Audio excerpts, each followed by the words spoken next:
நீ ஆர்ட்ஸ் தானடா படிச்ச, எப்படி ஐடில வேலை பார்க்குற? எந்த டிகிரினாலும் பரவாயில்லண்ணா. சென்னையில் இருக்க எஸ்எல்ஏ ஐடி ட்ரைனிங் இன்ஸ்டியூட் தான் நான் ட்ரைனிங் எடுத்தேன். மாதம் 30,000 சம்பாதிக்கிறேன்.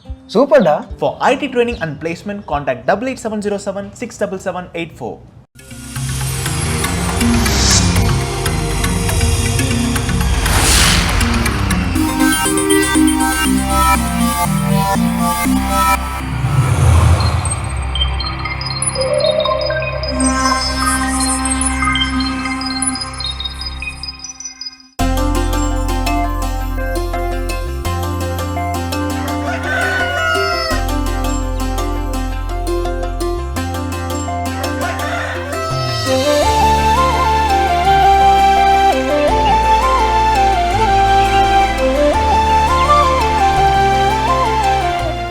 நேயர்கள் அனைவருக்கும் எங்களது இனிய காலை வணக்கம்.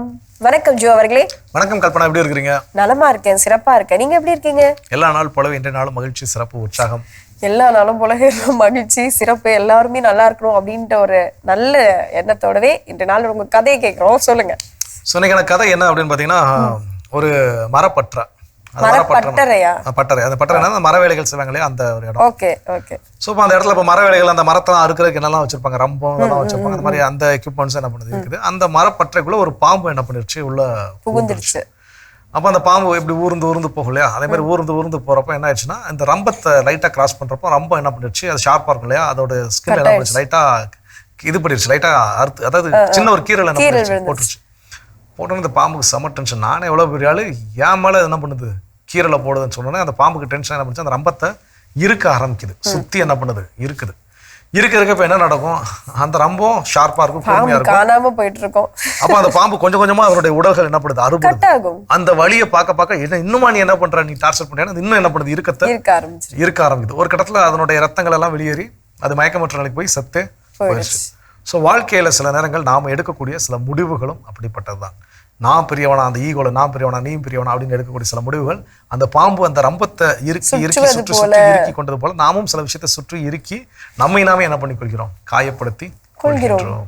அது செய்ய கூடாது. ஒரு அற்புதமான கதையின் வழியாக ஒரு அற்புதமான சிந்தனையை சிந்திச்சிருக்கோம். இந்த சிந்தனையோடவே இந்த நாளை நம்ம ஆரம்பிக்கலாம். இப்ப ஆனிதர்சனம் பார்க்கலாம்.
தரிசனம் நம்ம பார்த்துட்டோம் ஜோ.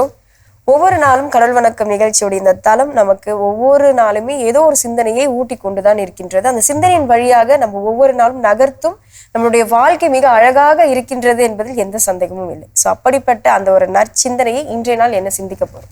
ஸோ இன்னைக்கான சிந்தனை என்ன அப்படின்னா, நம்ம நிறைய நேரங்கள் பேசுகிறோம், we should learn to say no. No அப்படிங்கிற வார்த்தையை பயன்படுத்துவதற்கும் சொல்வதற்கும் நாம் கற்றறிந்து வைத்திருக்க வேண்டும். அந்த நோ சொல்ல வேண்டிய இடங்கள் நிச்சயமா நோ சொல்லித்தான் ஆகணும். இதெல்லாம் நிறைய பேசியிருக்கோம். ஓகே, இப்ப நான் எங்கெல்லாம் நோ சொல்லணும், எதுக்கெல்லாம் நோ சொல்லணும், அதைத்தான் இன்னைக்கு என்ன பண்ண போறோம், தெரிஞ்சுக்க போகிறோம். நோ சொல்லணும் அப்படிங்கிறது தெரிஞ்சுக்கிட்டாச்சு. இப்போ எங்க எதற்காக எப்படி எந்த இடத்தில் நம்ம பயன்படுத்த வேண்டும். இப்போ முதல் விஷயம் அப்படின்னா, எது என்னை வளர்ச்சி அடைய செய்யாமல், எது என்னை ட்ரெயின் பண்ணிக்கிட்டே இருக்குது, என்னை தளர்ச்சி அடைய செய்கின்றதோ அந்த விஷயத்திற்கு நான் நோ சொல்ல வேண்டும். எது என்னை வளர விடவில்லை அப்படிங்கிறது நம்ம ஒவ்வொருத்தருக்கும் நல்லாவே தெரியும். சில நேரங்கள் நம்ம வந்து இதுல இருந்து எப்படியாவது வெளியே வந்துடணும், இதுல எப்படியும் எனக்கு தெரியாம அடிக்டடா என்ன பண்ணிட்டேன், மாட்டிக்கிட்டேன் அப்படின்னு சொல்றதுக்கு நிறைய விஷயங்கள் எல்லாருக்கும் இருக்குது. நம்மளுடைய மொபைல் போனா இருக்கலாம், ட்ரிங்க்ஸ் இதுவா இருக்கலாம், ஸ்மோக்கிங் நம்ம பண்ற அந்த பழக்க வழக்கங்களா இருக்கலாம், எதுவாக கூட இருக்கலாம். கண்டிப்பா. அப்போ அந்த விஷயம் என்னை வளர்ச்சி அடைய விடையாமல் தளர்ச்சி அடைய செய்கிறது அப்படின்னா, அந்த விஷயத்திற்கு நான் வெரி ஸ்ட்ரிக்டா எப்ப நான் நோ சொல்றேனோ அப்பதான் என்னுடைய வாழ்க்கை வளர்ச்சியை நோக்கி செல்லும். உண்மையிலே சிந்திக்க கூட ஒரு டாபிக் இது. இன்னும் எந்தெந்த தருணத்துல நம்ம நோ சொல்ல போறோம் அப்படின்றத நம்ம தொடர்ந்து பேசலாம். இப்ப அடுத்த பகுதி பார்க்கலாம்.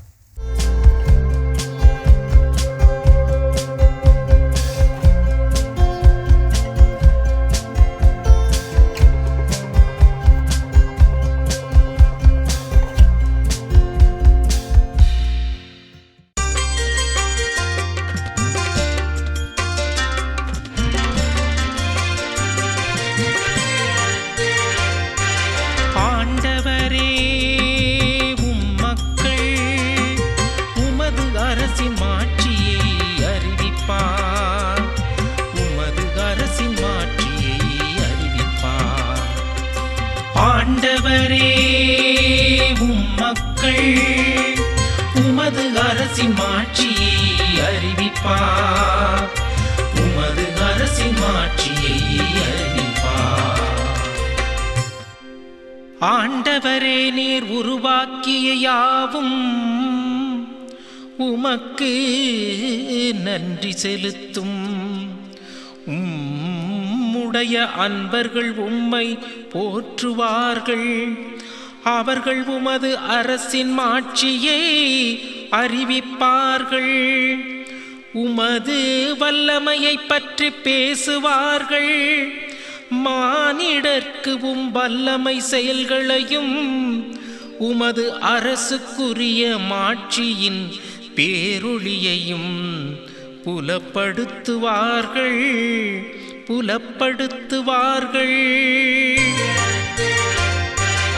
ஆண்டவரே உம் மக்கள் உமது அரசின் மாட்சியை அறிவிப்பார். உமது அரசின் மாட்சியை அறிவிப்பார். ஆண்டவரே உம் மக்கள் உமது அரசின் மாட்சியை அறிவிப்பார். உமது அரசின் மாட்சியை அறிவிப்பார். இறையேசுவில் பிரியமான சகோதர சகோதரிகளே, மாதா தொலைக்காட்சி நேயர்களே, உங்கள் அனைவரையும் தினம் ஒரு திருப்பாடல் நிகழ்ச்சியின் வாயிலாக சந்திப்பதில் நான் பெருமகிழ்ச்சி அடைகின்றேன்.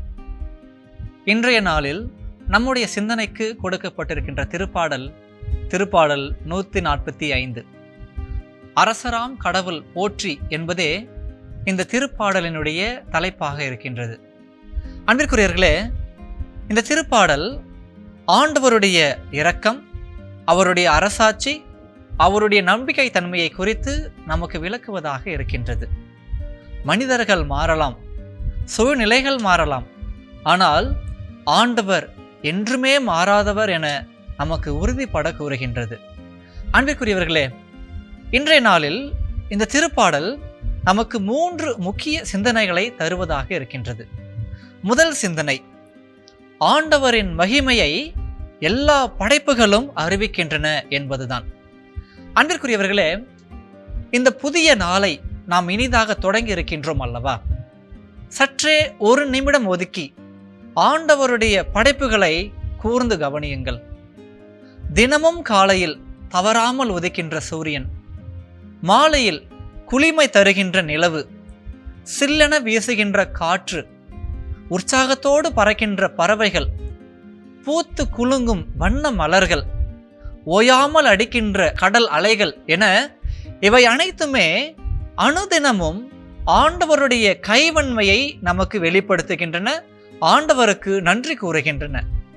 ஆனால் அன்பிற்குரியவர்களே, படைப்புகளின் சிகரமாக இருக்கின்ற நாம் மனிதர்கள் கடவுளை அனுதினமும் போற்றி புகழ்ந்து அவருக்கு நன்றி செலுத்துகின்றோமா? தினமும் காலையில் நாம் எழுந்திருக்கின்றோம் என்றால் அது கடவுள் நமக்கு கொடுத்திருக்கின்ற மாபெரும் கொடை அல்லவா?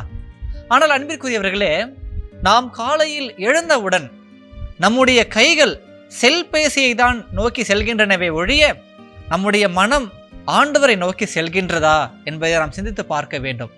சற்று சில வினாடிகள் ஒதுக்கி, ஆண்டவரே, இந்த புதிய நாளை எங்களுக்காக கொடுத்திருக்கின்றீரே, அதற்காக உமக்கு நன்றி கூறுகின்றோம் என்று நம்முடைய மனம் ஆண்டவருக்கு நன்றி கூற விழைகின்றதா? அன்பிற்குரியவர்களே, பல நேரங்களில் நாம் இல்லாததை எண்ணிதான் கவலைப்படுகின்றோமே ஒழிய இருப்பதை குறித்து மகிழ்ந்து ஆண்டவருக்கு நன்றி சொல்ல நாம் தவறி விடுகின்றோம். சிந்தித்து பார்ப்போம். இரண்டாவது சிந்தனை என்னவென்று பார்க்கின்ற பொழுது, ஆண்டவருடைய அரசாட்சி என்றும் நிலைத்திருக்கின்றது என்பதுதான். வசனம் 13 நாம் இவ்வாறு வாசிக்கின்றோம்: உமது அரசு எல்லா காலங்களிலும் உள்ள அரசு, உமது ஆளுகை தலைமுறை தலைமுறையாக உள்ளது என்று திருப்பாடல் ஆசிரியர் கூறுகின்றார். அன்பிற்குரியவர்களே, உலக வரலாற்றை நாம் பார்க்கின்ற பொழுது பல்வேறு அரசுகள் பல்வேறு காலகட்டங்களில் தோன்றின. ஆனால் ஒன்று கூட இன்றளவும் நிலைத்திருக்கவில்லை. ஒரு காலத்தில் வலிமையாக தோன்ற நாடுகள் கூட இன்று காணாமல் போய்விட்டன. ஆனால் அன்பிற்குரியவர்களே, திருப்பாடல் ஆசிரியர் கூறுகின்றார், ஆண்டவரே, உமது அரசு எல்லா காலங்களிலும் உள்ள அரசு என்று. காரணம், அன்பிற்குரியவர்களே, ஆண்டவருடைய அரசு மனிதர்களால் கட்டப்பட்ட அரசு கிடையாது. அது இறைவன் நம் ஒவ்வொருவருடைய உள்ளத்திலும் கட்டிய அரசு. அது மக்களை அச்சத்திற்கு உள்ளாகக்கூடிய அரசு கிடையாது. மாறாக மக்களுக்கு சமாதானத்தை கொடுக்கின்ற அரசு. அன்பிற்குரியவர்களே, மனிதர்கள் மாறலாம், நம்முடைய நம்பிக்கைக்குரியவர்கள் மாறலாம், அவர்களுடைய செயல் திட்டங்கள் மாறலாம். ஆனால் ஆண்டவர் என்றுமே மாறாதவர். நாம் ஆண்டவரை நம்புவதற்கு தயாராக இருக்கின்றோமா? சிந்தித்து பார்ப்போம். மூன்றாவது சிந்தனை, ஆண்டவர் நம்பிக்கைக்குரியவர், நம் உதடுகள் அவரை புகழட்டும் என்பதே. வசனம் 21 நாம் இவ்வாறு வாசிக்கின்றோம்: என் வாய் ஆண்டவரின் புகழை அறிவிப்பதாக, உடல் கொண்ட அனைத்தும் அவரது திருப்பெயரை என்றும் எப்போதும் போற்றுவதாக என்று திருப்பாடல் ஆசிரியர் கூறுகின்றார். அன்பிற்குரியவர்களே, இது ஒரு சாதாரண வார்த்தை அல்ல, மாறாக ஒரு தனிப்பட்ட மனிதனுடைய தீர்மானம். நம்முடைய வாழ்வில் நம்முடைய நாவை கொண்டு நாம் பல நேரங்களில் எதை குறித்து பேசுகின்றோம்? பல நேரங்களில் நம்முடைய சகோதர சகோதரிகளை குறித்து அவதூறு பரப்புகின்றோம், குறை சொல்லுகின்றோம், அவர்களை தீர்ப்பிட்டு கொண்டிருக்கின்றோம். ஆனால் அன்பிற்குரியவர்களே, இன்று திருப்பாடல் ஆசிரியர் நாம் ஒவ்வொருவருக்கும் அழைப்பினை கொடுக்கின்றார். எதற்காக? உயிருள்ள அனைத்தும் ஆண்டவரை போற்றி புகழ்வதாக என்று. நம்முடைய நாவை கொண்டு ஆண்டவருடைய புகழை நாம் பறைசாற்றுகின்றோமா? ஆண்டவருடைய புகழை பறைசாற்றுவது என்பது அவருடைய நன்மைத்தனத்தை விளக்குவது, நாம் அவரிடம் பெற்ற ஆசீர்வாதங்களை குறித்து பேசுவது. அவ்வாறு நாம் செய்கின்றோமா? சிந்தித்து பார்ப்போம். இந்த அருமையான காலை நேரத்திலே நம்முடைய மனதை ஆண்டவர் பால் எழுப்புவோம். எங்கள் விண்ணக தந்தையே இறைவா, இந்த அருமையான நாளுக்காக நாங்கள் உமக்கு நன்றி கூறுகின்றோம். இந்த புதிய ஆசீர்வாதத்தின் நேரத்திற்காக நாங்கள் உமக்கு நன்றி கூறுகின்றோம். ஆண்டவரே, இந்த புதிய நாளை காண்பதற்கு எங்களுக்கு மீண்டும் ஒரு வாய்ப்பினை கொடுத்திருக்கின்றீரே, அதற்காக உமக்கு நன்றி கூறுகின்றோம். எவ்வாறு உம்முடைய படைப்புகள் அனைத்துமே உம்மை போற்றி புகழ்கின்றனவோ, படைப்புகளின் சிகரமாக இருக்கின்ற நாங்களும் உம்முடைய கைவன்மையை, உம்முடைய ஆசீர்வாதத்தை நாங்கள் போற்றி புகழ்கின்றோம். ஆண்டவரே, நாங்கள் எப்பொழுதும் உம்முடைய அன்பு பிள்ளைகளாக, உம்முடைய படைப்பின் சிகரமாக, உம்முடைய புகழை மட்டுமே நாங்கள் நாள்தோறும் போற்றி புகழ எங்களுக்கு அருள் தாரும். இந்த புதிய நாளை ஆசீர்வதித்தருளும். இந்த புதிய நாளில் நாங்கள் சந்திக்கின்ற ஒவ்வொரு மனிதர்களையும் நீர் நிறைவாக ஆசீர்வதிப்பீராக. இதன் வழியாக உம்முடைய அன்பும் சமாதானமும் எங்கள் ஒவ்வொருவருடைய உள்ளங்களிலும் இல்லங்களிலும் நிறைவாக கிடைப்பதாக. ஆமீன். அருமையான தினம் ஒரு திருப்பாடல் பகுதி பார்த்துட்டோம். இன்னைக்கான திருப்பாடலும் கேட்டாச்சு. அதோட இன்னைக்கு நம்ம பேசிட்டு இருக்கிறோம் கடவுள் வணக்கம் நிகழ்ச்சியில. நம்முடைய வாழ்வில் சில விஷயங்களுக்கு நம்ம நோ சொல்றோம். அந்த நோவை எங்க எதற்காக எப்படி சொல்ல வேண்டும் அதான் தெரிஞ்சுட்டு இருக்கிறோம். அதில் அடுத்து என்ன சொல்றாங்க? அன்கிளியர் கமிட்மெண்ட்ஸ் அப்படின்றப்போ அந்த இடத்துல நோ சொல்ல கத்துக்கோங்க. அது என்னப்பா அன்கிளியர் கமிட்மெண்ட்ஸ் அப்படின்னா, பல நேரங்களில் நம்ம கிட்ட வந்து சில வேலைகள் கொடுக்குறாங்க அப்படின்றப்போ அந்த வேலைகளை குறித்து அவங்க சொல்ற அந்த விளக்கம் நமக்கு வந்து அது தெளிவா இல்லை அப்படின்ற பட்சத்துல அது நம்மளால வந்து அதை வந்து அவுட்புட் வந்து கொடுக்க முடியாது தெளிவாகவே. அப்போ அது நல்லாவும் இருக்காது. அப்போ அந்த நேரத்துல ஒரு அன்கிளியரா இருக்கிறப்போ அந்த இடத்துல நோ, என்னால இதை செய்ய முடியாதுன்னு சொல்றதுக்கு நம்ம ஸ்டாண்டர்டா இருக்கணும். நிச்சயமா. ஏன்னா அந்த தெளிவை பெற்றுக்கொள்ளாத வரைக்கும் தெளிவாக இல்லாத வரைக்கும் எதை செய்யணும் எப்படி செய்யணும் நமக்கு தெரியாது.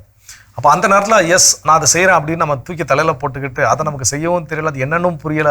நாம ஒரு விஷயத்தில் அண்டர்ஸ்டாண்ட் பண்ணி அவங்க சொன்னது ஒரு 100%, அதாவது வேலை வாங்க ஒருத்தர் சொல்லியிருக்காரு, அந்த வேலையை விரும்புகிறவர் 100% சொல்லியிருப்பாரு, அதை ஒருத்தர் 80% புரிஞ்சுட்டு வந்து நம்ம கிட்ட ஒரு 40% சொல்லியிருப்பாரு, அது நமக்கு ஒரு 10% தான் புரிஞ்சிருக்கும். அதுல ஒரு 5% செயல்படுத்துகின்ற பொழுது கடைசியாக கொடுக்கக்கூடிய அவுட்புட் கொண்டு வர கொடுத்தா ஏய் நான் சொன்னதே இது இல்லையடா அப்படின்னு சொல்லி என்ன ரிஜெக்ட் ஆகும். இங்க என்ன நடக்கும் அப்படின்னா, விருப்பப்பட்டவங்க சொல்லி கொடுத்துட்டாங்க, அதனால நான் இதை செஞ்சுதான் ஆகணும், அது அன்கிளியரா இல்லைனாலும் பரவாயில்ல அப்படின்னா அது செஞ்சு நீங்க கொடுக்குறப்ப என்ன ஆகணும், அந்த விருப்பப்பட்டவங்க வெறுப்பாய் வெளியே போயிடுவாங்க. சோ இதுல நம்ம வந்து ரொம்ப தெளிவு இல்லை என்றால் அங்க நோ சொல்ல கற்றுக்கொள்ள வேண்டும். கற்றுக்கொள்வோம். தொடர்ந்து பேசலாமா? இப்ப அடுத்த பகுதியை பார்க்கலாம்.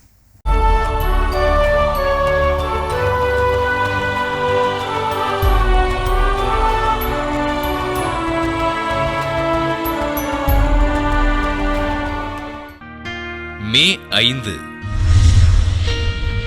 புனித யூதித்.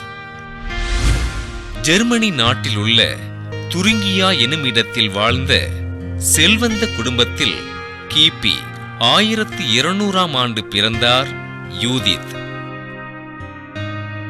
இறைபக்தியில் சிறந்திருந்த இவர் ஹங்கேரி எலிசபெத்தின் வாழ்க்கை வரலாற்றை படித்து அவரை தன் வாழ்வின் முன்மாதிரியாக எடுத்துக்கொண்டார். தன் 15வது வயதில் வசதிமிக்க ஒருவரை திருமணம் செய்து கொண்ட இவர் தன் வாழ்வினை எளிமையாக அமைத்துக் கொண்டார். இறைபக்தி நிறைந்த தன் கணவர் புனித நாடுகளுக்கு திருப்பயணம் செல்கையில் இறந்து போக யூதித் பிரேசியா சென்று புனித பிரான்சிஸ்கன் 3ஆம் சபையினில் துறவறம் பூண்டார். நோயாளிகளுக்கும் ஆதரவற்றோருக்கும் உதவிகள் செய்த யூதித் பிச்சை எடுப்பவர்களுக்கு உணவளித்து அவர்கள் தங்கி வாழ்வதற்கு இடமளித்தார். ஜெபத்திலும் தியானத்திலும் சிறந்திருந்த இவருக்கு ஆண்டவர் இயேசு காட்சி அளித்து தன்னை பின்பற்றி வா என்று அழைக்க ஆண்டவரின் அழைப்பின்படி தன் பணிகளை மேற்கொண்டார். உடல் ஊனமுற்றோரையும் தொழுநோயாளிகளையும் அன்போடு அரவணைத்து உதவிகள் செய்த யூதித் கிபி 1260ஆம் ஆண்டு மே 12ஆம் நாள் இறைப்பதம் சேர்ந்தார். இயற்கை சூழ்நிலைகளை பொருட்படுத்தாமல் வெறும் கால்களோடு நடந்து இறைப்பணிகள் செய்த யூதித்தினை திரு அவை புனிதராக உயர்த்தி விதவை தாய்மார்களின் பாதுகாவலராக அறிவித்தது. புனித யூதித் திருவிழாவினை கொண்டாடுகின்ற நாம் தொழுநோயினால் துன்புறுகிற மக்களின் நோய் நீங்கவும் அவர்களின் குடும்பங்களை இறைவன் ஆசீர்வதிக்கவும் ஜெபிப்போம். சிறப்பான இன்றைய புனித பகுதியை நம்ம பார்த்துட்டோம். எந்தெந்த இடத்தில் நாம் நோ சொல்ல கற்றுக்கொள்ள வேண்டும் அப்படி சொல்லிட்டு இன்றைய நாள் நம்ம பேசிட்டு இருக்கோம். ரொம்ப ஸ்டாண்டர்டா அது சொல்லணும் அப்படின்ட்டு. அடுத்ததா எந்த இடத்துல சொல்லணும்? ஸோ அடுத்ததான் எங்க நோ சொல்லணும் பாத்தீங்கன்னா, எங்க ஏதோ ஒரு உறவு நம்ம எமோஷனல் மெனிப்புலேட் பண்ணுதோ, அந்த உணர்வுகளை காட்டி இதை எனக்காக செய்ய மாட்டியா, எனக்காக இந்த ஒரு தடவை செய்ய மாட்டியா, அந்த வார்த்தை யாரு, அதாவது அந்த சில நேரம் நம்ம என்ன பண்றோம்னா, சரி அந்த உறவிற்கு முக்கியத்துவம் கொடுத்து அது நமக்கு பிடிக்காத வேலையா தான் என்ன பண்ணிடுவோம், செஞ்சிடுவோம்.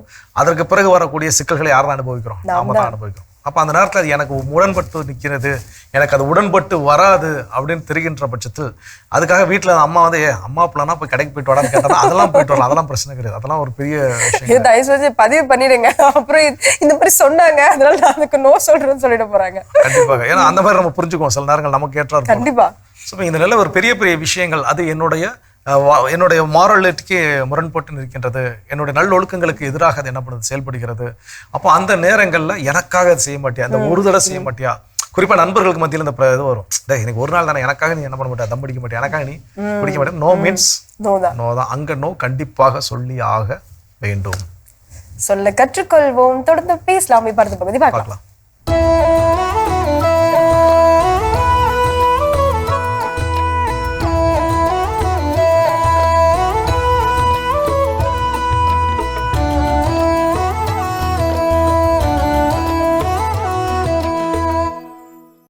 துருக்கி நாட்டு அரசன் அவன். அரண்மனையில் நிறைய வேலை பழு இருப்பதாக உணர்ந்தவன் அவன் ஒரு மாறுபாட்டுக்காக வேலை பழு மன இறுக்கம் அகல்வதற்காக வேட்டைக்கு கிளம்பினான் மாறு வேடத்தில். பயணப்பாதையில் ஒரு நெசவாளியின் வீடு வந்தது. கொஞ்சம் இளைப்பாறலாமே என்று நுழைந்தான் உள்ளே. வீட்டு நெசவாளி நூல் நூற்று கொண்டிருந்தார். பல புரியாத விஷயங்களை கண்டார் அங்கே. நூல் தறியில் பக்குவமாக அமர்ந்தபடி 2 கைகளும் தறியடிக்கும் வேலையில் சீரான ஓட்டத்தில் இருந்தாலும் அவரது இடது கையில் ஒரு கயிறு கட்டப்பட்டிருப்பதை கண்டார். அது எதற்கு கட்டப்பட்ட அந்த இடது கை கயிறு? வந்த அரசனோ யாரோ ஒரு வழிபோக்கன் என்று நினைத்த நெசவாளி சொன்னார், பார்த்தால் தெரியவில்லை, இந்த கயிற்றின் ஒரு முனை குழந்தையை தூங்க வைக்கும் கட்டிலோடு கட்டப்பட்டிருப்பதை பார்த்தால் தெரியவில்லையா? மறுமுனை என்னிடம் இருக்கிறது. வேலையோடு வேலையாக அவ்வப்பொழுது தொட்டிலை ஆட்டி விட்டு கொண்டே இருப்பேன். ஓ, நல்லதுதான். அதோ அங்கே வைத்திருக்கிறாயே ஒரு நீளமான குச்சி, அது எதுக்கு? வேலையில் நான் மும்முரமாக ஈடுபட்டபடியே, குழந்தையை ஆட்டி விட்டபடியே அவர் சொன்னார், குச்சியின் மறுமுனையில் கருப்பு கொடி கட்டப்பட்டிருப்பதை பார்த்தீரா? மனைவி தானியங்களை வாசலிலே காய போட்டு இருக்கிறார். இந்த குச்சியை அவ்வப்போது நான் அசைப்பேன்.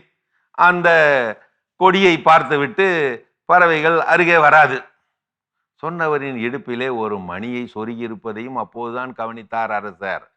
எதற்கு இந்த இடுப்பு மணி என்று கேட்க அவர் சொன்னார், தறி ஓட்டுவதில் சுணக்கம் காட்டாமலேயே அவர் இப்படி சொன்னார். வீட்டிலே எலி தொல்லைகள் அதிகம், சுற்றிலும் வயக்காடு அல்லவா, அவ்வப்போது இந்த மணியை எடுத்து அடிப்பேன்.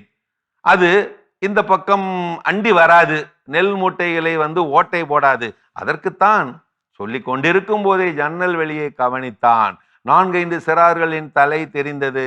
யார் இவர்கள் என்று கேட்க, தறி வேலையில் என் கைகள் கால்கள் எல்லாம் வேலையாய் இருக்கும்போது வாய் சும்மாதானே இருக்கிறது. எனக்கு தெரிந்த பாடங்களை, பாடல்களை, அபியாசங்களை நான் சொல்லிக் கொடுப்பேன். நிறைய நீதி கதைகளை, அரச பராக்கிரம முட்டாள் மூடன் அறிவாளி கதைகளை எல்லாம் சொல்லி சொல்லி அவர்களை சிரிக்க வைப்பேன். அவர்களும் கேட்டு மகிழ்வார்கள், நன்னெறிகளையும் கற்றுக்கொள்வார்கள். அதற்கு ஏன் அவர்கள் வெளியேவே இருக்க வேண்டும்? உள்ளே அமர்ந்து பாடத்தை கேட்கலாமே, கதையை கேட்கலாமே. வேலையை எதுவும் விடாமல், அந்த கேள்விக்கும் பதிலை விடாமல் சொன்னார் அந்த நெசவாளி. அமர்ந்த நிலையில் தான் பாடங்கள் கற்க வேண்டும் என்று யார் எழுதி வைத்தது? காதுகள் தான் பாடங்களை கேட்கும், அவர்களது கால்கள் சும்மாதானே இருக்கும். அதுதான் வீடு கட்ட மணல் குவித்து வைத்திருக்கிறேன், தண்ணீரையும் குழிகளில் ஊற்றி வைத்திருக்கிறேன். பாடங்களை, கதைகளை கேட்டபடியே அவர்கள் காலால் மண் குலைத்து கொண்டிருப்பார்கள். அதுதான் அவர்கள் ஜன்னலுக்கு வெளியே இருந்து கொண்டு மண் குலைத்தபடி கதையை கேட்டுக்கொண்டு இருக்கிறார்கள். கேட்டுக்கொண்டிருக்கும் போதுதான் அதையும் கண்டான் அந்த அரசன். தறிக்கு எதிர்ச்சுவரிலே ஒரு சிலேட்டு இருக்க கண்டு கேட்டான். அதையும் சொன்னார் அவர். எனக்கு வாக்கப்பட்ட மனைவி ஒரு கிரேக்க நாட்டு பொண்ணு. தினமும் 5 கிரேக்க வார்த்தைகளை அதில் எழுதி போட்டு விடுவாள். அதையும் நான் வேலையோடு வேலையாக கற்று வருகிறேன். குடும்ப வாழ்வுக்கு நல்லது தானே, மூளைக்கும் கொஞ்சம் வேலையாயிற்றே. வியந்து போனார் அரசர். ஒரே மனிதர் ஒரே நேரத்தில் இத்தனை வேலைகளையா செய்வார்? கிளம்பி விட்டார் அரசர் அரண்மனையை நோக்கி. இப்படி நினைத்து கொண்டே, எனக்கு இருக்கும் வேலையெல்லாம் ஒரு வேலை பழுவா? ஆம், அணுதினமும் சூரியன் மேற்கே மறைந்து இரவை தருவதே இது போன்ற உழைப்பாளிகளை ஓய்வெடுக்க வைக்கத்தானே.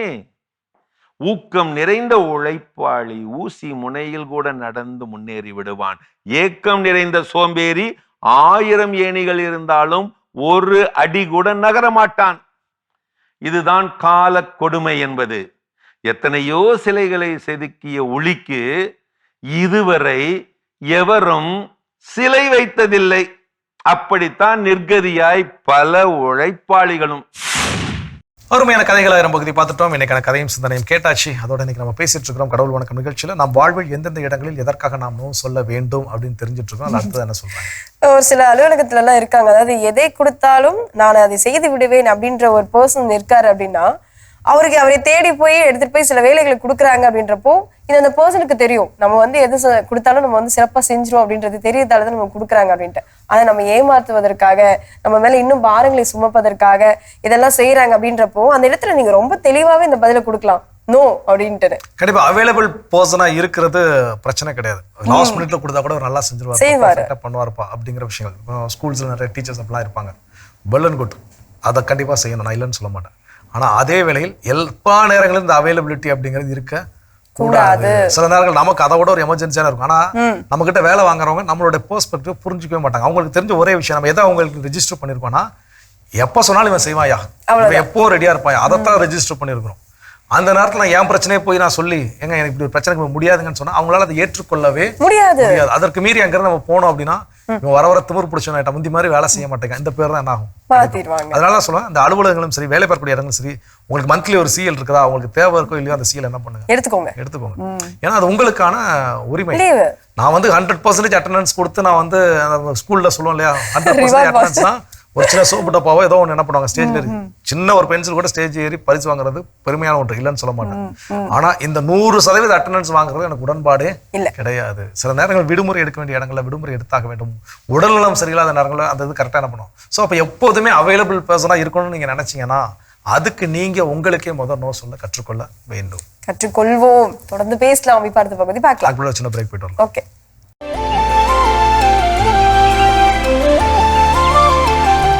நிகழ்ச்சிக்குள் உங்களை மீண்டும் அன்புடன் வரவேற்கின்றோம். நீங்கள் பார்த்து கொண்டிருப்பது மாதா தொலைக்காட்சியின் கடவுள் வணக்கம். சிறப்பான நாள்ல மகிழ்ச்சியா பேசிட்டு இருக்கிறோம் கல்பனா. நம்முடைய கடவுள் வணக்கம் நிகழ்ச்சியில வாழ்வில் எந்தெந்த விஷயங்களுக்காக எந்தெந்த இடங்களில் நோ சொல்லணும் அப்படின்னு தெரிஞ்சுட்டு இருக்கிறோம். அதுல அடுத்தது என்ன சொல்றாங்க, இதுக்கெல்லாம் இப்படிப்பட்ட தருணங்கள் எல்லாம் நோ சொல்லணுமாப்பா அப்படின்றத தெரிஞ்சுக்கிறப்போ உண்மையா ஒரு பெரிய அது மகிழ்ச்சிக்குரிய ஒரு விஷயம் தான். அடுத்ததான் பாத்தீங்கன்னா, எப்பவுமே ஒரு கான்வர்சேஷன் அப்படின்னு சொல்லிட்டு ஒரு இடத்துல போயிட்டு இருக்கும் போது அந்த இடத்துல நம்மளும் தான் இருப்போம். அப்போ நம்மளுடைய நம்பிக்கை குழைக்கும் வண்ணம் அந்த நம்பிக்கையே அப்படியே உடச்சி எறிகிற அளவுக்கு அந்த கான்வர்சேஷன் போயிட்டு இருக்கு அப்படின்றப்போ அந்த இடத்துல நம்ம காது கொடுத்து கேட்கணுமானா வேண்டவே வேண்டாம். அந்த இடத்துல நோ சொல்லிட்டு நகர்வது மிக நல்லது. கண்டிப்பா. நான் ஒரு நம்பிக்கை, என்கிட்ட நம்பிக்கை வர்றதே பெரிய விஷயம். நானே நம்பி இருக்கிறேன். அதை ஒரு 2 பேர் கீழே இறக்குற மாதிரி சொல்றாங்கன்னா அந்த இடத்துல நோ சொன்னா தான் என் நம்பிக்கை என்ன எஸ்கேப் ஆகும். இல்லைன்னா அந்த நம்பிக்கை என்ன ஆயிரும், உடஞ்சு போயிடும். அதே போல சில இடங்கள்ல சிலர் என்கிட்ட ஏதோ ஒரு புரணி பேசுறாங்க, இல்லாத ஒன்று, அதாவது உண்மைன்னு தெரியாம பேசக்கூடிய அத்தனையுமே என்னதான் புரணிதான். அப்போ அந்த ஒரு விஷயத்தை என்கிட்ட பேசுறப்ப அங்கேயே நான் என்ன பண்ணணும், நோ சொல்லணும். அதுக்கு மீறியும் பேசுறாங்களா, சிம்பிளா ஒரு ரெடிமேட் கொஸ்டினோட ரெடிமேட் ஆன்சரோட என்ன பண்ணணும், இப்போ பாக்கெட்ல வச்சுக்கிட்டே இருக்கணும்.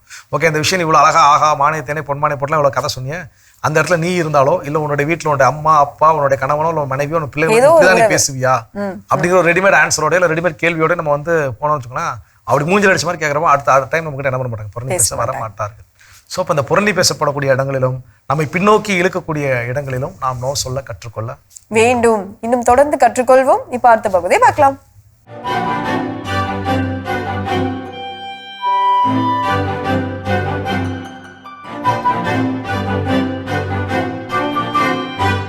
அன்பிற்கினிய மாதா தொலைக்காட்சி சுவைஞர்களே, தமிழினிய நெஞ்சங்களே, வணக்கம்.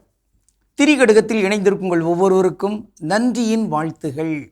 இன்று திரிகடுகம் 28 நிறைவு செய்கிறோம். 3ஆம் கருத்துக்குள் நாம் நுழைகிறோம். வெல்வது வேண்டி வெகுண்டுரைக்கும் நோன்பிலியும் இல்லது காமுற்று இருப்பானும் கல்வி செவிக்குற்றம் பார்த்திருப்பானும் இம்மூவர் உமிக்குத்தி கை வருந்துவார்.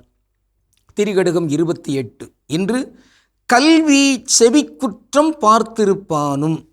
கல்வியில், கேட்டலில், படித்தலில், அங்கு கல்வியாளர் ஒருவர் சொல்வதில் அங்கு ஏதாவது குற்றம் இருக்கிறதா என்று பார்க்கின்ற அந்த ஒரு தீமைத்தன்மை இருக்கிறதே, அப்படிப்பட்ட கயவர்களும் இங்கு உமி குத்தி தண்டனை பெறுகின்ற அளவுக்கு அவர் கொடுமையை பட்டறிவார் என்பது அவனுடைய செய்தி.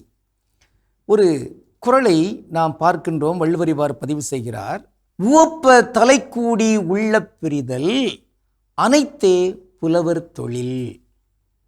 அதாவது ஒன்று கூடி இருக்கின்ற பொழுது அங்கு மகிழ்ச்சியை நன்றாக வெளிப்படுத்திவிட்டு, ஆனால் புறப்படுகின்ற பொழுது அங்கே இனி எப்பொழுது சந்திப்போம், எப்பொழுது இங்கு நாம் மீண்டும் இந்த கலந்துரையாடல் நிகழ்த்துவோம் என்கிற ஏக்கத்தோடு பிரிய வைக்கிற அந்த ஒரு தன்மை இருக்கிறதே, அதான் தனிச்சிறப்பு. அது புலவர் தொழில் என்று சொல்லப்பட்டிருக்கிறது.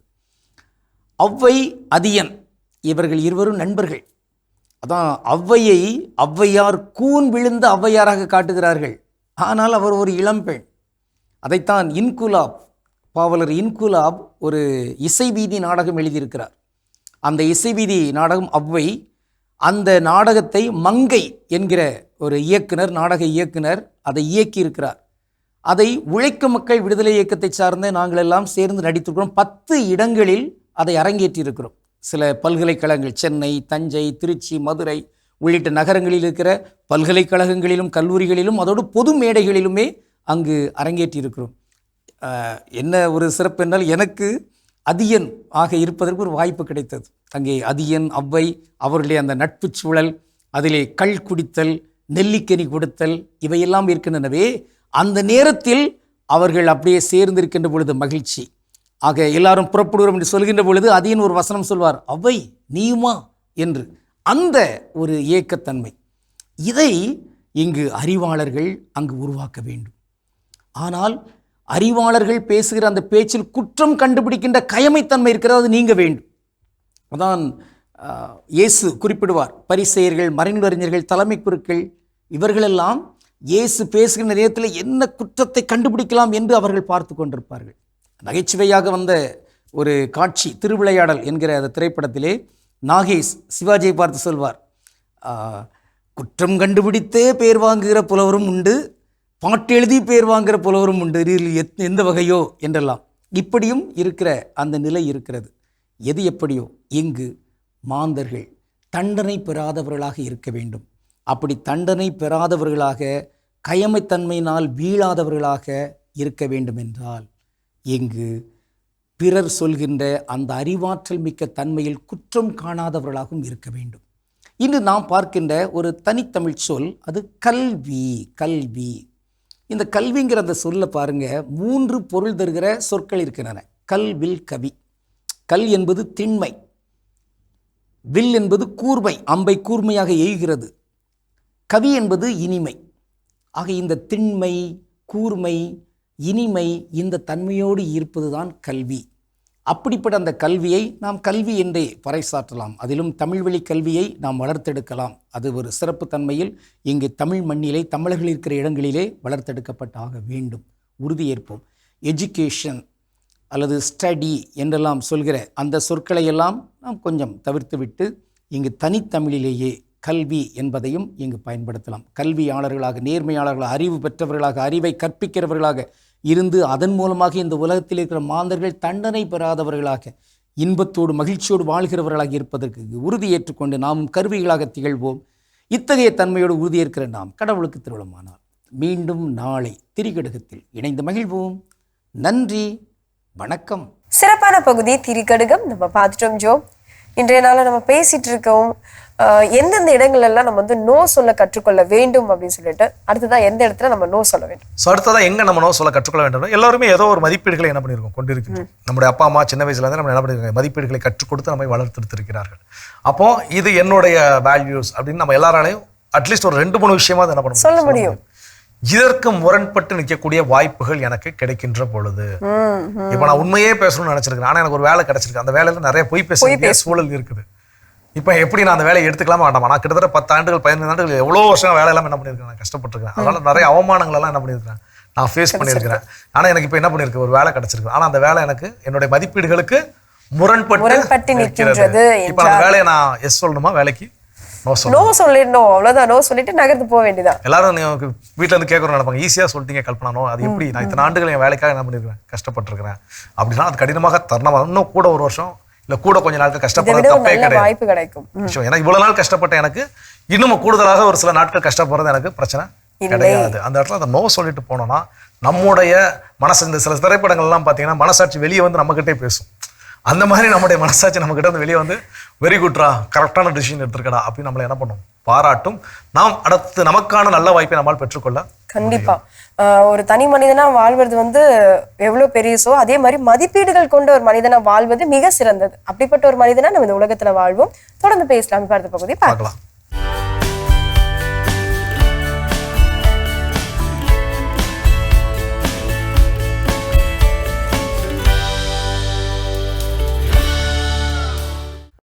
நெட்ஃபிளிக்ஸில் நெக்ஸ்ட் எபிசோட் தானாக வரும். ஆனால் உங்கள் வாழ்க்கையின் நெக்ஸ்ட் சாப்டரை யார் எழுதுகிறார்கள்?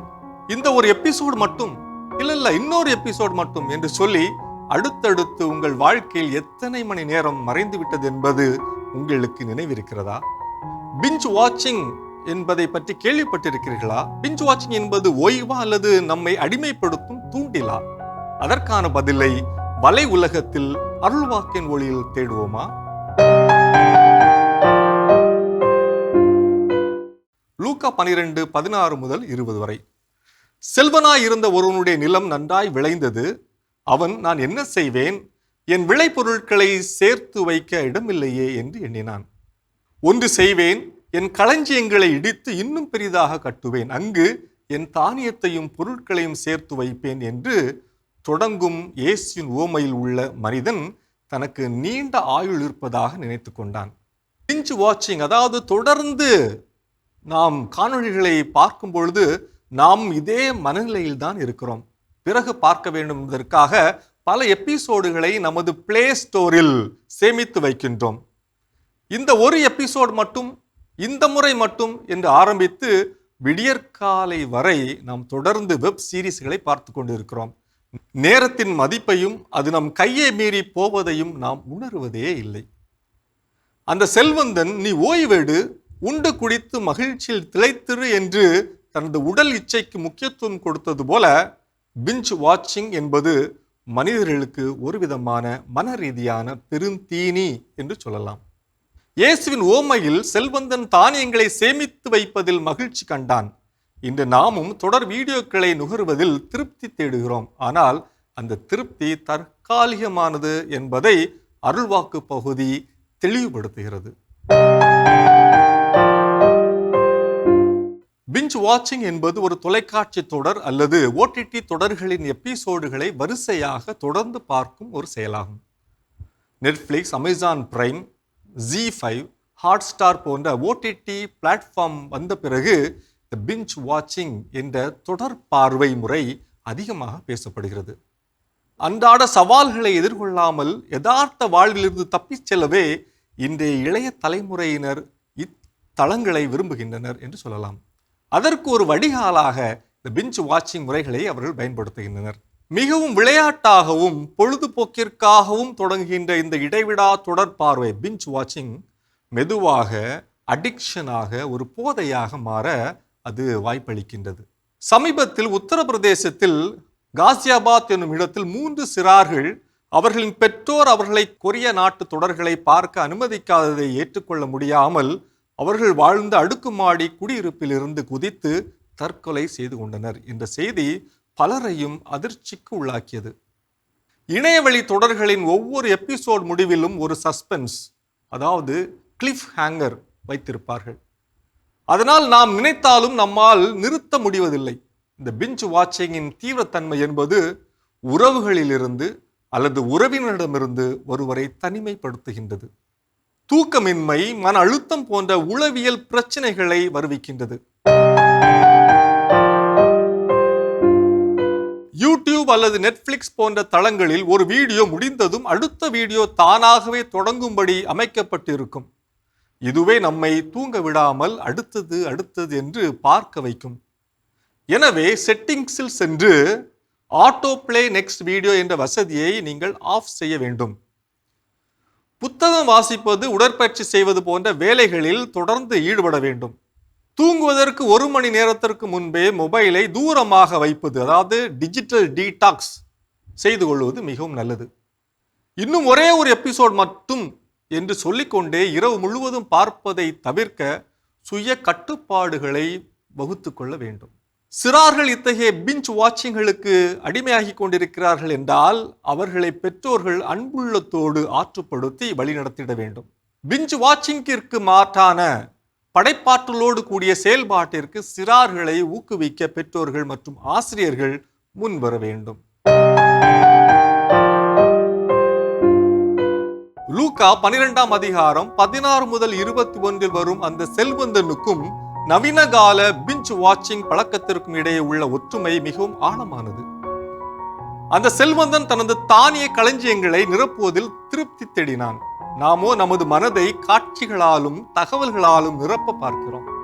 அவன், என் நெஞ்சே நீ ஓய்வெடு, உண்டு குடித்து மகிழ்ச்சியில் திளைத்திரு என்றது போல நாமோ இன்னும் ஒரு எபிசோடு பார்த்தால் மனத்திற்கு திருப்தியாக இருக்கும், இன்னும் ஒரு எபிசோடு என்று நாம் போய்கொண்டே இருக்கிறோம். அவன் சேர்த்த தானியங்கள் அவனை காப்பாற்றாதது போலவே நாம் சேர்த்து வைக்கின்ற இந்த வீடியோக்களும் பிளேலிஸ்டுகளும் நம்மை ஒருபோதும் அமைதிக்கு இட்டுச் செல்வதில்லை. இது வலை உலகம் 360 டிகிரி டிஜிட்டல் உலகிற்கான உங்கள் அகராதி. அருமையான வலை உலகம் 360 டிகிரி பார்த்தாச்சு. அதோட இன்னைக்கு நம்ம பேசிட்டு இருக்கிறோம் கடவுள் வணக்கம் நிகழ்ச்சியில் நம்முடைய வாழ்வில் எந்தெந்த இடங்களில் நாம் நோ சொல்ல வேண்டும் அப்படிங்கிறத தெரிஞ்சுட்டு இருக்கோம். அதில் அடுத்தது என்ன சொல்றாங்க? நம்ம ஒரு சிறந்த ஒரு ஆஃபீஸ்ல ஒரு சிறந்த உழைப்பாளி, இவர் நல்ல ஒரு ஒர்க்கர், நல்ல வேலை செய்வார் அப்படின்றப்போ அவரோட கண்ணோட்டம் எப்படி இருக்கும்னா, இவர் எப்போ கூப்பிட்டாலும் நம்மளுக்கு வேலை செஞ்சு கொடுத்துருவாரு, நம்மளுடைய ஒர்க்கை முடிச்சிருவாரு அப்படின்னு சொல்லிட்டு தான் மேனேஜ்மெண்ட்ல இருக்கும் இல்லையா. ஸோ அந்த மாதிரி அவங்களுக்கு எப்பவுமே அப்படி கூப்பிடுறப்போ, இல்லை சார் இந்த மாதிரி ஒரு ரீசன் இருக்கு, வீட்டில் இந்த மாதிரி ஒரு ஃபங்க்ஷன் இருக்கு, இந்த மாதிரி நாங்கள் வெளியே போகிறோம் அப்படின்னு சொல்லிட்டு அந்த எக்ஸ்பிளனேஷன் அவருக்கு அந்த இடத்துல நம்ம கொடுக்க வேண்டிய அவசியமே கிடையாது. சில நேரங்களில் நம்மளுடைய வேலையை முடிச்சுட்டு வேலையின் தருணம் விடுமுறை நாட்கள் இருக்கிறப்போ அந்த இடத்துல என்னால் நோ தான் நம்ம சொல்லணுமே தவிர ஓகே அப்படின்னு சொல்லிட்டு நம்ம எக்ஸ்பிளைன் பண்ணக்கூடாது யாருக்கும் உட்காந்துட்டு. கண்டிப்பா நான் நோ சொன்ன பிறகும் என்னுடைய நோ அங்கு ஏற்றுக்கொள்ளப்படவில்லை என்பதற்காக நான் உட்கார்ந்து தன்னிலை விளக்கம் கொடுத்து கொண்டு இருக்க அவசியம் இல்லை, கூடாது. அங்க நோனா நோ தான். அதை இப்ப நான் ஒருத்தர் என்கிட்ட நோ சொல்றாங்க, ஆனா எனக்கு மேற்கொண்டு இல்லை கொஞ்சம் ட்ரை பண்ண அப்படின்னு ஏதோ என்ன பண்றாங்க, அவங்க நோவை நான் அக்செப்ட் பண்ணாம ஏதோ சொல்றேன்னா அவர் உட்காந்து எக்ஸ்பிளைன் பண்ணணுங்கிற அவசியம் கிடையாது. ஏன்னா அவர் என்ன எக்ஸ்பிளைன் பண்ணாலும் அது என்ன பண்ண போறது கிடையாது, ஏற்றுக்கொள்ள போறது கிடையாது. ஏன்னா எனக்கு தேவை அவர் என்ன பண்ணணும், வேலை பார்க்கணும், வேலையை செஞ்சு கொடுக்கணும், இல்லை நான் சொல்ற விஷயத்த அவர் என்ன பண்ணணும், செய்யணும், அதுதான் எனக்கு தேவை. அப்ப அவர் என்ன வேலிட் ரீசன் சொன்னாலும் எவ்வளவு பெரிய எக்ஸ்பிளனேஷன் கொடுத்தாலும் அது எனக்கு என்ன ஆகாது, மண்டைக்கு ஏறாது. அவரே நோனா நோ அப்படின்னு சொல்லிட்டு இங்க கடந்து போவார் தெரியுமா, அப்பதான் எனக்கு மண்டையில இருக்கு ஓகே இவருக்கு பதில் அடுத்து வேற யாரையா தேடணுங்கிறது. அப்பதான் என் மண்டைக்கு என்ன பண்ணும், உரைக்கும். அது வரைக்கும் என் மண்டைக்கு அது உரைக்கவே உரைக்காது. அந்த விஷயத்தை நம்ம கற்றுக்கொள்வோம். இன்னும் வேற என்ன விஷயங்கிறத தொடர்ந்து பேசுவோம். ஓகே.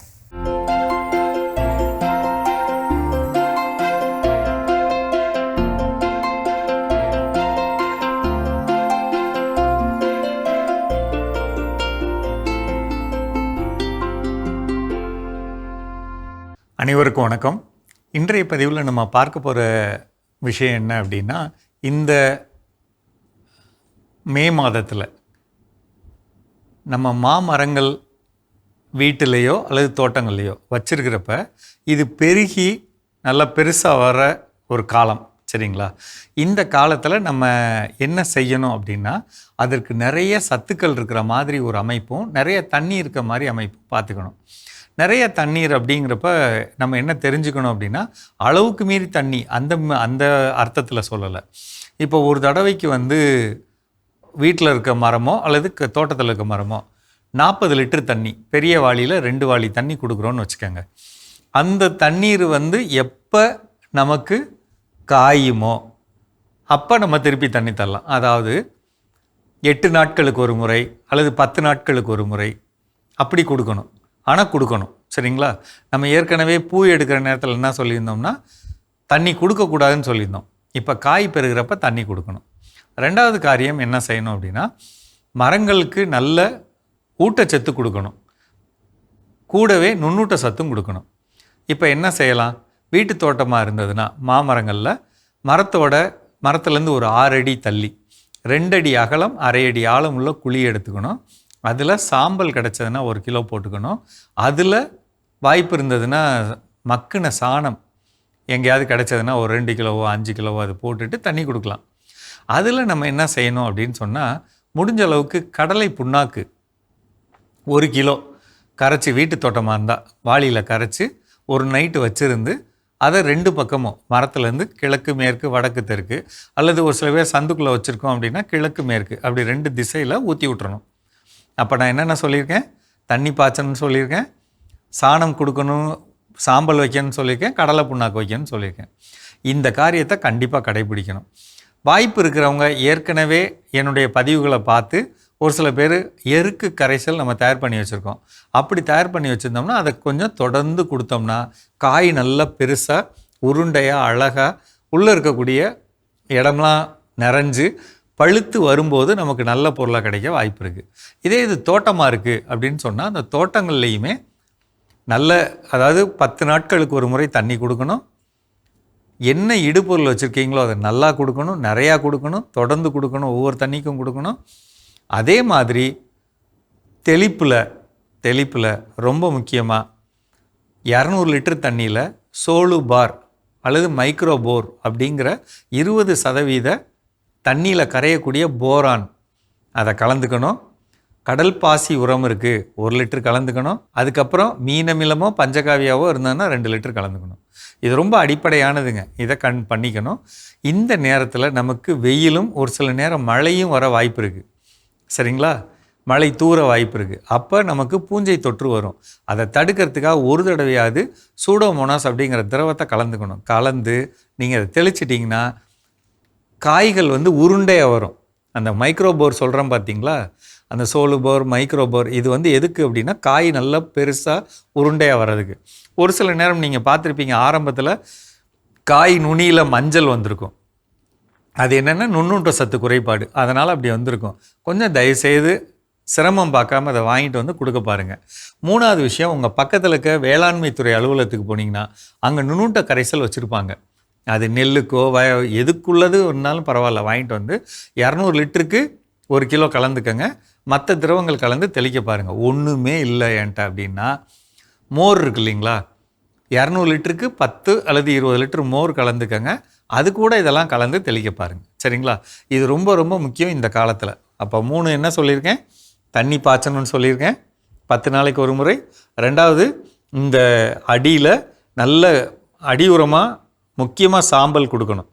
அதோட சாம்பல் நம்ம 4 பக்கமும் கொடுக்கறது முக்கியம், சாணம் கொடுக்கறது முக்கியம். 3வது தெளிப்பாக நம்ம இதை கொடுக்கணும்னு சொல்லியிருக்கேன். கொஞ்சம் சிரமம் பார்க்காம இந்த வருஷம் செஞ்சிங்கன்னா இந்த வருஷம் மா விளைச்சல் குறைவு, அதனால் நல்ல விலை போகும். நல்ல விலை போகுங்கிறப்ப நம்ம திடமாக செஞ்சு வச்சுக்கிட்டோம்னா அருமையான லாபம் கிடைக்கும். சரிங்களா? செஞ்சு பாருங்கள். மீண்டும் சந்திப்போம். சிறப்பான பகுதி உழவும் உயர்வும் நம்ம பார்த்துட்டோம்.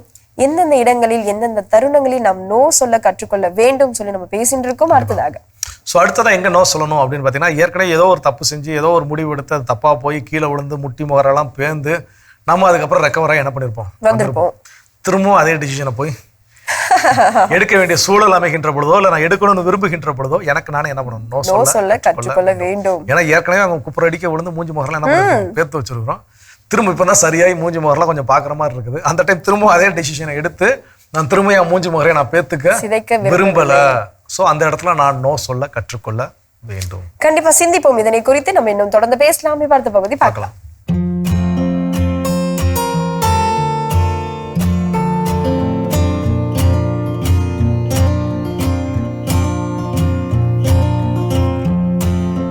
அன்பான மாதா தொலைக்காட்சி நேயர்களுக்கு வணக்கம். இன்றைய நிகழ்ச்சியில் நம்ம கேன்சர் பற்றி பார்க்கலாம். பொதுவாக கேன்சர் அப்படிங்கிறது நமக்கு ஓவராக அந்த செல் க்ரோத் அதைத்தான் நம்ம கேன்சர் அப்படிங்கிறோம். அந்த க்ரோத் எந்த உறுப்பை பாதிச்சு தாக்கி இருக்கோ அந்த கேன்சர்னு சொல்கிறோம். இப்போ ஸ்கின்ல பாதிப்பு வந்தால் அது ஸ்கின் கேன்சர்ன்றோம், போனில் வந்தால் போன் கேன்சர்ன்றோம், குடலில் வந்தால் குடல் கேன்சர்ன்றோம், நுரையீரலில் வந்தால் நுரையீரல் புற்று, மலக்குடலில் வந்தால் மலக்குடல் புற்று, பிரெயினில் வந்தால் பிரெயின் கேன்சர், இப்படி நம்ம சொல்கிறோம். பிரஸ்டில் வந்தால் பிரஸ்ட் கேன்சர் சொல்கிறோம். இதில் எல்லாத்துலேயுமே ஆரம்ப ஸ்டேஜின்னு இருக்குது. ஃபஸ்ட்டு, செகண்ட், தேர்டு, ஃபோர்த்து அப்படின்னு ஸ்டேஜ் இருக்குது. சிலருக்கு ஃபஸ்ட்டு செகண்ட் ஸ்டேஜ்லேயே தெரிய ஆரம்பிக்குது, கண்டுபிடிச்சிடுறாங்க. அது ஈஸியாக குணமாகி நல்ல லைஃப் லீட் பண்ணிகிட்ருக்காங்க. இதில் முக்கியமாக நீங்கள் கவனிக்க வேண்டியது என்னென்னா, ஒரு குடும்பத்தில் இதுக்கு முன்னாடி உங்களோட முன்னோர்களுக்கு யாருக்காவது அப்பா அம்மா அத்தை தாத்தா பாட்டி மாமா பெரியம்மா அத்தை யார் வேணாலும் இருக்கலாம், அவங்களுக்கு கேன்சர் இருந்திருக்குன்னு வச்சுங்க. அதுவும் முக்கியமாக பெற்றோர்கள், உங்களோட பெற்றோர்களுக்கு இருந்துச்சுன்னா உங்களுக்கும் வரத்துக்கு வாய்ப்புகள் மிக அதிகம். வரணும்னு ஆசை இல்லை, யாரும் ஆசைப்பட போறது இல்லை, வர்றதுக்கு வாய்ப்புகள் இருக்கு. அதனால வருமுன் காப்போங்கிற மாதிரி உஷாரா நம்ம இருக்கணும். அந்த வகையில அது எந்த வகை கேன்சராக இருந்தாலும் ஃபர்ஸ்ட் ஸ்டேஜ் எல்லாம் கியூரபிள். இதே ஸ்டேஜை பொறுத்து தான் நம்ம பார்க்கணும். அதுலேயும் உங்களுக்கு இன்னைக்கு முக்கியமாக சொல்லக்கூடியது என்னன்னா, எந்த ஸ்டேஜாக இருந்தாலும் அவங்களோட லைஃப்பை இன்னும் கொஞ்ச நாள் வாழ முடியும், லைஃப்பில் இன்னும் கொஞ்சம் நீடிக்க முடியும், வாழ்நாள அதிகரிக்க முடியும். அந்த ட்ரீட்மெண்ட்லாம் தான் இருக்குது. அதுதான் உங்களுக்கு எல்லா சிஸ்டத்தையும் செய்கிறாங்க. அலோபதியாக இருக்கட்டும், மற்ற ஆயுஷ்லையும் இருக்கட்டும். அந்த வகையில் பார்க்கும்போது முக்கியமாக உங்களுக்கு சில விஷயங்கள் நாங்கள் உங்களுக்கு பகிர்ந்துக்கிறோம். இதுக்கெல்லாம் அற்புதமான ஆயுஷ் மருந்துகள் இருக்கு. சைடு எஃபெக்ட் ஒன்றும் கிடையாது. அதை கொடுக்குறோம். உணவுகள் டயட்டு சொல்கிறோம். அது இல்லாமல் நீங்களே வீட்டில் சில கஷாயங்கள் செய்து சாப்பிடக்கூடிய வழிமுறைகளையும் நாங்கள் உங்களுக்கு சொல்லித்தரோம், எழுதித்தரோம். அந்த வகையில் பார்க்கும்போது ஒவ்வொரு மூலிகைகளும் கடவுளால் நமக்கு படைக்கப்பட்டிருக்கு. ஒரு மூலிகைக்கும் ஒரு குணம் உண்டு. நம்ம ரோட்ல போகும்போது பார்த்தா அது ஏதோ ஒரு செடி, தேவையில்லாத செடி அப்படின்னு நம்ம நினைக்கிறோம். அப்படின்னு நினைக்கக்கூடாது. அதுலேயும் மருத்துவ குணம் இருக்கு. நான் ஒரு அக்ரி முடிச்சவரை மீட் பண்ணேன். எப்போ ஒரு 40 years முன்னாடி. அவர்கிட்ட நாங்கள் பேசினோம். என்ன அப்படின்னு, நீங்கள் யார் என்ன அப்படின்னு டிஸ்கஸ் பண்ணும்போது நாங்கள் இந்த மாதிரி ஆயுர்வேதா, சித்தா, நேச்சுரோபதி எல்லாம் பண்ணிகிட்ருக்கோம் அப்படின்னு சொல்லும்போது அவர் ஒரே ஒரு வார்த்தை சொன்னார். என்ன சொன்னார் அப்படின்னா, ரொம்ப உங்களுக்கு சிந்திக்கக்கூடிய வகையில் தான் இது இருக்குது. அவர் என்ன சொன்னார், நாங்கள் விவசாயம் செய்யும் போது நாங்கள் தேவையில்லைன்னு சொல்லி தூக்கி போடுற செடிகள் உங்களுக்கு மருந்தாக வேலை செய்து அப்படின்னு அற்புதமான அந்த வாக்கியத்தை சொன்னார். அதுதான் உண்மை. அதனால ரோட்ல இருக்கிறதெல்லாம் ஏதோ அப்படின்னு நினைக்காதீங்க. அதுவும் நமக்கு மருந்தாக, உணவே மருந்து அப்படிங்கிற வகையில் பயனளிக்கக்கூடியது. இப்போ உதாரணத்துக்கு அவர் சொன்னது, இப்போ குப்பைமேனி, கிளாநெல்லி, முள்கீரை, இந்த மாதிரி செடிகள், கோரைப்புல், கோரைக்கிழங்கு, இதெல்லாம் வயலில் இருக்கும். அதெல்லாம் தேவையில்லைன்னு தூக்கிடுவாங்க. ஆனால் அதுவே நமக்கு மருந்தாக பயன்படுது. அந்த மாதிரி ஏகப்பட்ட விஷயங்கள் அவங்களுக்கு தேவையில்லாதெல்லாம் தூக்கி போடுவாங்க. இப்போ பார்த்தீங்கன்னா தொட்டாச்சினிக்கு அவங்களுக்கு தேவையில்லை. அந்த வயலில் நெல் வயல்லையோ இல்லை ஏதோ ஒரு தோட்டம் பயிர் வச்சுருக்காங்க, அதில் இருக்கும், அவங்களுக்கு அது தேவையில்லாது.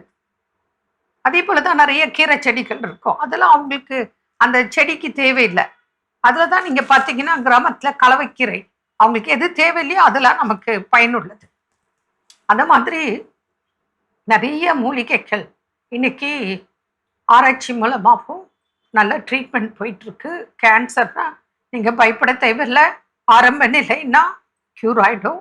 இதே ஸ்டேஜ் பொறுத்து செகண்ட், தேர்ட் ஸ்டேஜ்னாக்க உங்கள் வாழ்நாளை அதிகரிக்கக்கூடிய வகையில் சிகிச்சை முறைகள் இருக்குது. தொடர்பு கொள்ளுக்க, பலனடைக்க வரும்போது உங்களுக்கு என்னென்ன மூலிகைகளை நீங்களே சொந்தமாக பயன்படுத்தி கஷாயம் செய்யணும் அப்படிங்கிறதையும் உங்களுக்கு நாங்கள் எழுதியே கொடுத்துருவோம். எல்லா பேஷண்ட்க்கும் அப்படித்தான். டயட்டில் அந்த மூலிகை கஷாயமும் ஒரு உணவாகத்தான் உங்களுக்கு நாங்கள் அட்வைஸ் கொடுக்குறோம். என்ன நேயர்களே, மீண்டும் நாளை சந்திப்போம். நன்றி. அன்னை மரியே வாழ்க. அருமையான நம்ம ஒரு வைத்திய பகுதி பார்த்துட்டோம். நிகழ்ச்சியோட நிறைவுக்கும் வந்தாச்சு. இன்னைக்கு நாள் மகிழ்ச்சியோட நம்ம பேசிட்டு இருக்கிறோம். கடவுள் வணக்கம் நிகழ்ச்சியில நாம் வாழ்வில் நோ சொல்ல கற்றுக்கொள்ள வேண்டும். சில விஷயங்களுக்கு கண்டிப்பா நோ சொல்லணும். அது என்னென்ன விஷயங்கள் அதை தான் தெரிஞ்சுட்டு இருக்கோம். அதில் ஃபைனல் என்ன சொல்றாங்க? எல்லோருக்குள்ளேயும் ஒரு இன்னர் வாய்ஸ் பேசும் இல்லையா, இந்த நேரத்துல இதை நம்ம செய்யாம இருக்கிறது கொஞ்சம் நல்லது அப்படின்லாம் சொல்லி பேசும். ஸோ அந்த நேரத்துல அந்த குரலுக்கு நம்ம செவி மடுத்து விட்டு, ஓகே இப்போதைக்கு நீ இதை செய்யாம இருப்பது நல்லது அப்படின்னா அந்த இடத்துல அப்போ நோ, இதை நம்ம இப்போதைக்கு செய்ய வேண்டாம் அப்படின்னு நம்ம நமக்குள்ளேயே சொல்லிட்டு நகர்வது நல்லது. கண்டிப்பா இந்த டிஸ்கம்ஃபோர்ட் இன்னர் வாய்ஸ் அப்படிங்கிறது சில நேரங்கள் நம்முடைய ஓவர் திங்கிங் எது, நம்முடைய இன்னர் வாய்ஸ் எதுன்னே நமக்கு தெரியாம போயிடும். சில நாமளே ஓவர் திங்க் பண்ணிட்டு அது இன்னர் வாய்ஸ் என்ன பண்ணிக்குவோம், நினைச்சுப்போம். சில நேரம் உண்மையாகவே இது இன்னர் வாய்ஸா இருக்கும். ஆனா நம்ம என்ன பண்ண மாட்டோம், ஓவர் திங்கிங் நினைச்சிட்டு விட்டுருவோம். ஸோ அந்த புரிதல் தெளிவு நமக்கு ரொம்ப ரொம்ப முக்கியம். அது தெரிந்த பிறகு என்னுடைய இன்னர் வாய்ஸ் ஒரு டிஸ்கம்ஃபோர்ட்டா ஃபீல் ஆகுது, இல்லை இது நமக்கு செட் ஆகாதா அப்படின்னு தோணுது. இந்த சில திரைப்படங்கள்லாம் பார்த்தீங்க அப்படின்னா, ஐ திங்க் ஒரு ரஜினிகாந்த் நடிச்ச ஒரு திரைப்படம் படையப்பான்னு சொல்லி, அந்த திரைப்படம் திரும்ப என்ன பண்ணுவாங்க, அந்த சொத்தெல்லாம் ரிவர்ஸ் பண்ணிக்கிறக்காண்டி ஒரு கையெழுத்து போட வர சொல்லியிருப்பாங்க. அந்த டைம் பார்த்தீங்கன்னா மரம் விடும், அப்புறம் வண்டி டிராக்டர் ரிப்பேர் ஆகும். ஸோ இதெல்லாம் பார்த்துட்டு அவங்க நடிகை லட்சுமி அவங்க என்ன சொல்லுவாங்க, இல்லை இதெல்லாம் பார்க்குறப்ப எனக்கு என்னமோ சரியா வரல தோணுது. ஸோ அந்த இன்னர் வாய்ஸ் அதுதான். அந்த இன்னர் வாய்ஸ் டிஸ்கம்ஃபோர்ட்டா ஃபீல் ஆகுதா, நோ சொல்ல மறக்காம என்ன பண்ணணும், நோ சொல்ல வேண்டும். சிறப்பான நாள், சிறப்பான சிந்தனை கொடுத்த மகிழ்ச்சியோடு இன்னைக்கு யாரெல்லாம் விழா கொண்டாடுறாங்க நோ சொல்லாம பார்த்துட்டோம். ஓகே.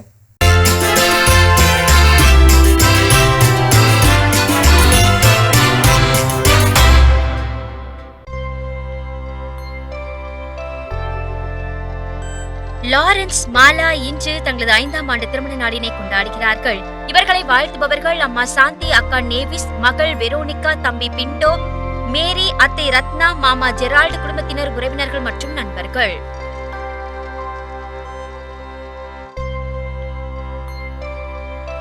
மிக சிறப்பான விழாக்கோலம் நம்ம பார்த்துட்டோம் ஜோ. இன்றைய நாளை யாரெல்லாம் திருமண நாள், பிறந்த நாள் கொண்டாடுறாங்களோ அவங்க எல்லோருக்குமே நம்முடைய வாழ்த்துக்களை தெரிவிச்சுக்கலாம். அது மட்டும் இல்லாம அவங்களுக்கான சிறப்பான இறையாசிர் காத்துட்டு இருக்கு, பார்க்கலாம்.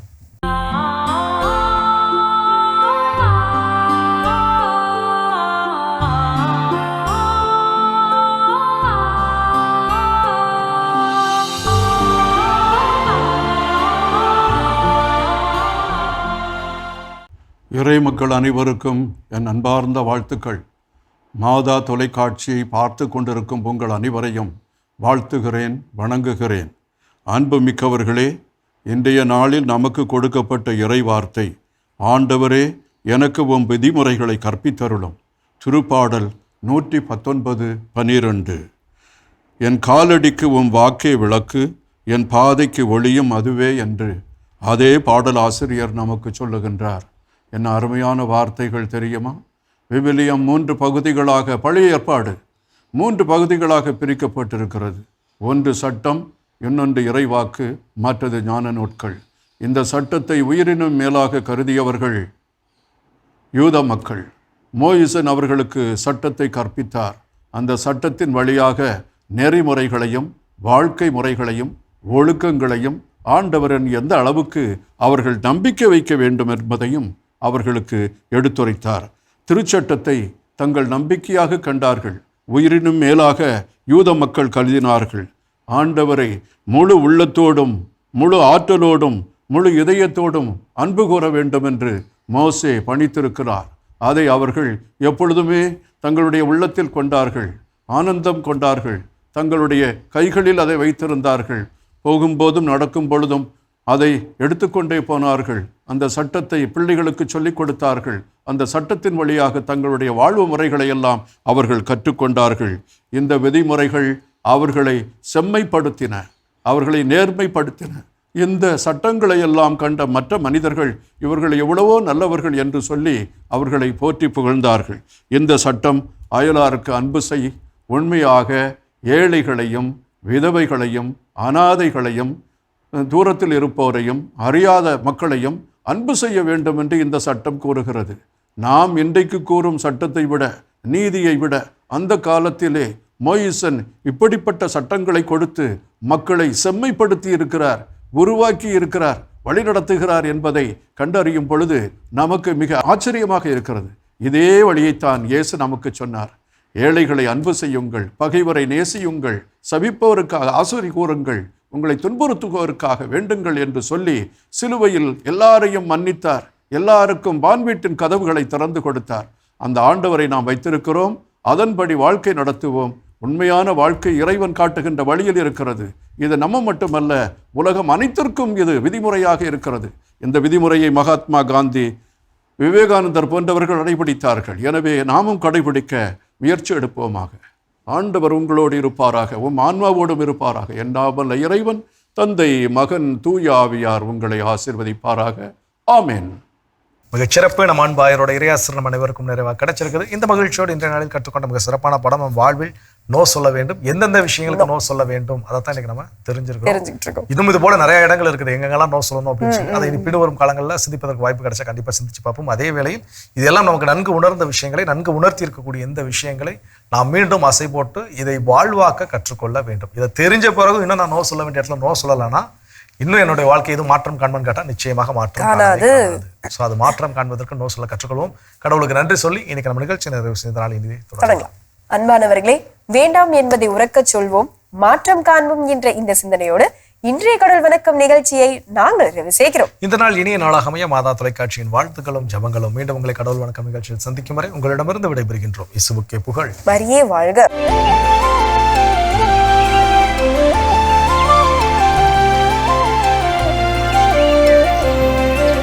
நீ ஆர்ட்ஸ் தானடா படிச்ச, எப்படி ஐடில வேலை பார்க்குற? எந்த டிகிரினாலும் பரவாயில்லண்ணா. சென்னையில் இருக்க எஸ்எல்ஏ ஐடி ட்ரைனிங் இன்ஸ்டியூட் தான் நான் ட்ரைனிங் எடுத்தேன். மாதம் 30,000 சம்பாதிக்கிறேன். சூப்பர்டா. For IT training and placement, contact 8870767784.